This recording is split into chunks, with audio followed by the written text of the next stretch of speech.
Bonjour chers élèves, aujourd'hui comme promis, nous allons voir les personnages principaux d'Antigone et nous allons commencer par Antigone, la princesse. C'est le personnage principal, c'est la fille d'Oedipe, sœur d'Étiocle, Polynice et Ismène.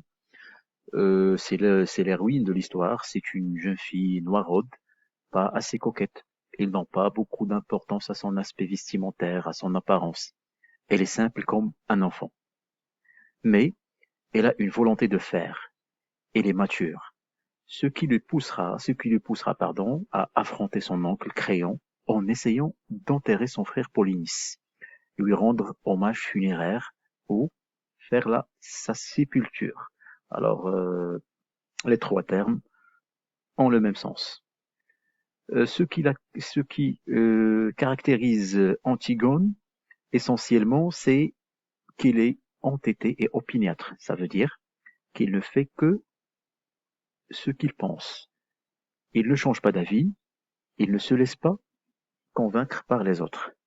C'est pour cela qu'il va sacrifier sa vie en enterrant son frère. En voulant enterrer, pardon, son frère.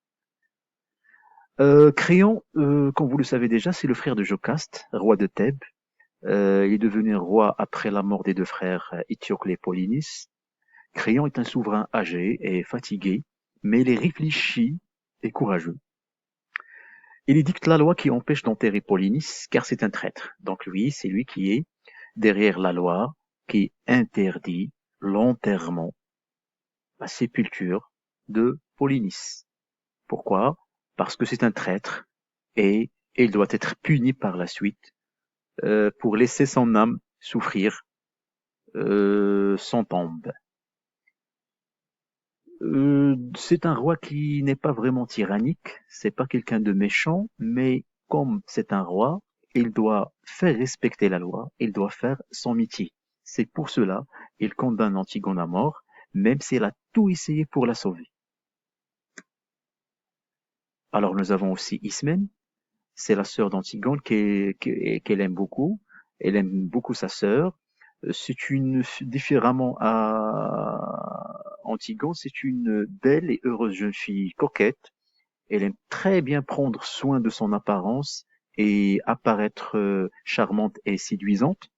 Mais et différemment à Antigone, elle n'est pas courageuse, mais c'est une fille qui réfléchit, qui raisonne, contrairement à Antigone. Il a donné des conseils à Antigone pour la convaincre de ne pas enterrer Polynice. Et bien sûr, Antigone est opiniâtre, obstinée et entêtée. Et maintenant, on passe à Aimon. Aimon, c'est le fils de Créon et d'Eurydice. C'est le fiancé d'Antigone, à laquelle il est très fidèle. C'est pour cela qu'il se suicide quand Antigone meurt. Bien sûr, il finit par, il finit par détester son père Créon parce que il a condamné Antigone à mort. J'espère que cette vidéo était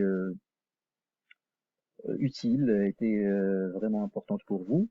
Je vous remercie pour votre attention. Je vous donne rendez-vous dans une prochaine vidéo, prochaine leçon, et à très bientôt.